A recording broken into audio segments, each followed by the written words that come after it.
Hey, what's going on, you guys? In this video, I'm going to be talking about the top 3 online business methods that you can use to start making money online in 2020. Now, there's plenty of different ways to make money online, ranging from taking online surveys, providing freelancing services, and selling stock photos. But in this video, I want to talk about the 3 most common and most profitable ways that people are making money online in 2020. Now, you've probably heard about these methods before if you've ever looked up different ways to make money online. But this video is intended for those of you who are getting started with making money online. So before I talk about these methods, I just want to first welcome you guys to my channel. And if this is your first time here and you're interested in learning different methods when it comes to making money online, then I invite you to subscribe and also hit the bell icon so you'll be notified when I upload new videos. Okay, so with that being said, let me just talk about the first method, which is going to be called Amazon FBA.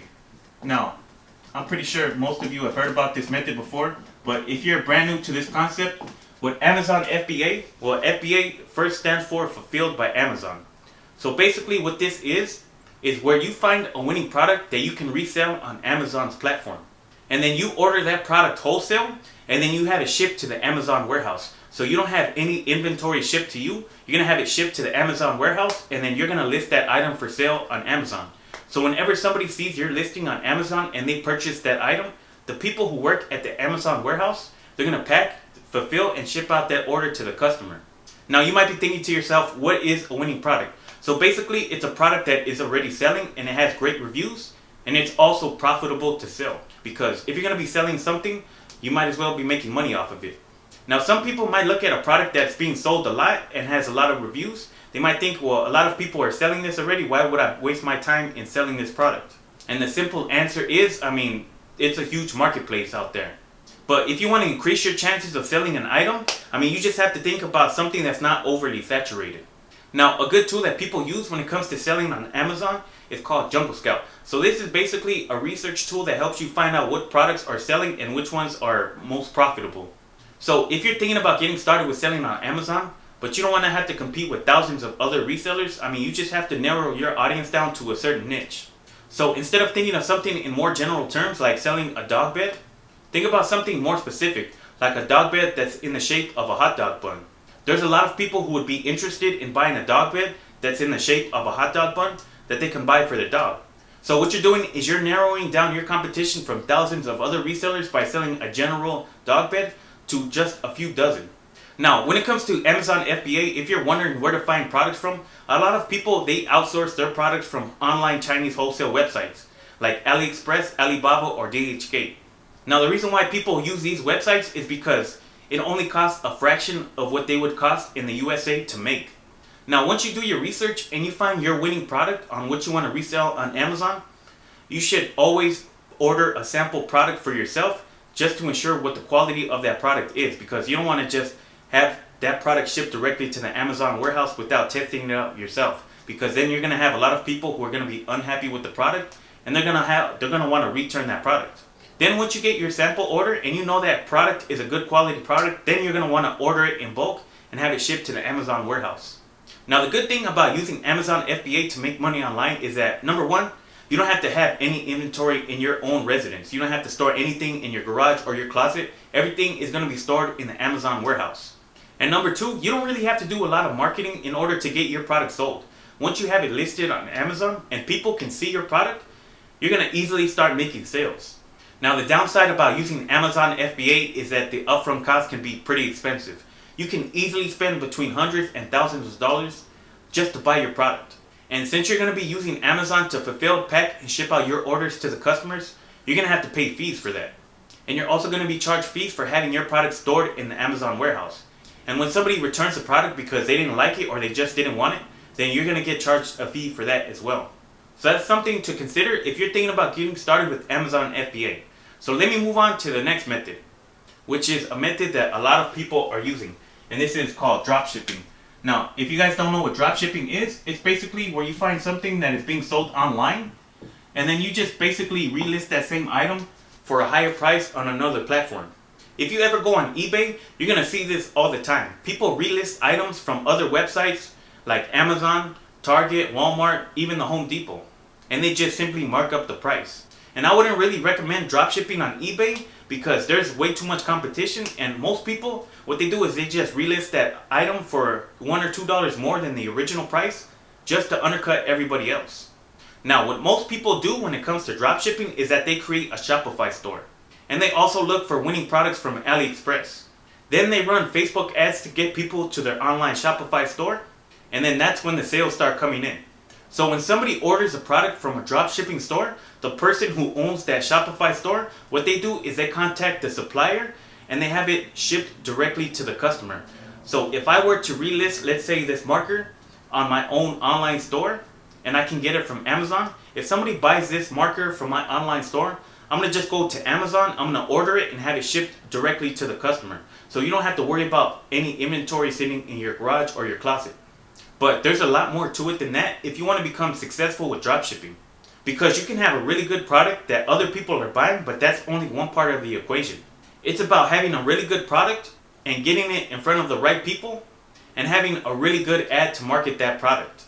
So what a lot of people do who do dropshipping with their own Shopify website is that they take a product that they're selling and they create their own video for it, and then they run Facebook ads with that video. Now, what I recommend if you're thinking about starting a dropshipping website is to focus on a specific niche. Whether it's going to be women's fashion, fitness, cell phone accessories, you need to sell products that are related to that niche. That way, whenever somebody comes to your online store, they're more likely to buy other products because it's all related to one niche. Now, I might make a future video that goes more in depth about dropshipping, but let me just talk about the pros and cons when it comes to this business method. Now, the good thing about this method is, as I mentioned earlier, you don't have to worry about any inventory that's going to be in your possession. Everything is basically order as you go along. So whenever one customer orders something off of your website, you're going to order that from the supplier and have it shipped directly to the customer. Now, you can get started with dropshipping for only a few $100s if you're looking to create a Shopify store and run Facebook ads. The majority of your budget is going to go towards advertising that product that you're promoting. Now, you can technically get started with dropshipping for free with the method that I mentioned earlier, using eBay to dropship products from other websites, but I wouldn't really recommend that because there's way too much competition.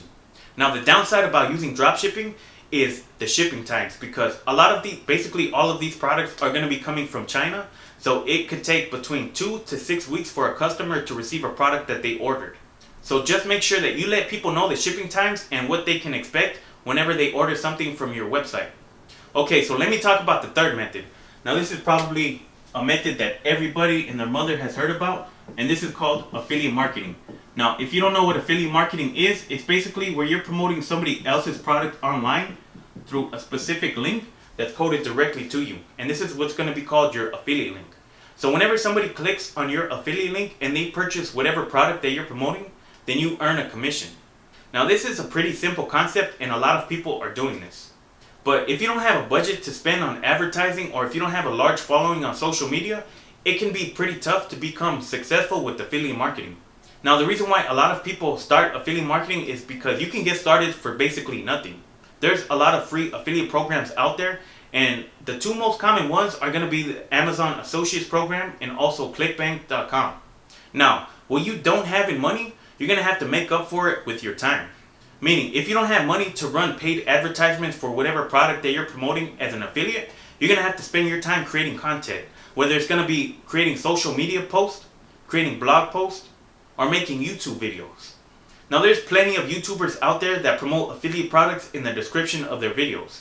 So if you were to click on any of those links in the description of their video, more than likely it's going to take you to the Amazon website. So if you purchase any of that products or any of those products they were reviewing, promoting, then they're going to earn a commission from that. Now, let me talk about the pros and cons about affiliate marketing. Now, the number one pro is, just like the other methods, is that you don't have to worry about any inventory sitting in your garage or your closet, because basically the person who owns that product is going to be the one who has to ship it out, and they're going to be storing it. So you're basically getting paid for referring people to buy a product. Now, another cool thing about affiliate marketing is that you don't have to invest any money into buying that product yourself. But to be honest with you, it would help if you bought that product yourself, so you can give a more in-depth review and an honest review. Now, the downside about using affiliate marketing is that it can be a very slow process, especially if you have no money to invest into paid advertising. The reason why is because people tend to buy products from other people that they like, know, and trust. So if you have no type of social media following, nobody knows who you are, you're going to have to create that trust from scratch. And it doesn't happen overnight. Now, the way people build trust over time is by creating valuable content. So it all comes down to what type of niche that you're focusing on and what product that you're promoting. So for example, if you're promoting a weight loss product, then you're going to have to create content that's focusing on the weight loss niche. You can be sharing maybe a few examples of some exercises or some eating recipes that's going to help people lose weight. And over time, you're going to start to build an audience and people are going to start to like and know and trust you. Well, that's basically the 3 top business models that I wanted to talk about in this video. I hope you guys enjoyed it and hopefully you guys got some type of value from it. And if you did, don't forget to give this video a thumbs up. Now, if you're somebody who's looking to get started with your own online business, but you have no idea where to get started, check out the first link in the top of the description. Whoops, that's pretty much it for this video. So with that being said, I'll catch you guys in the next one.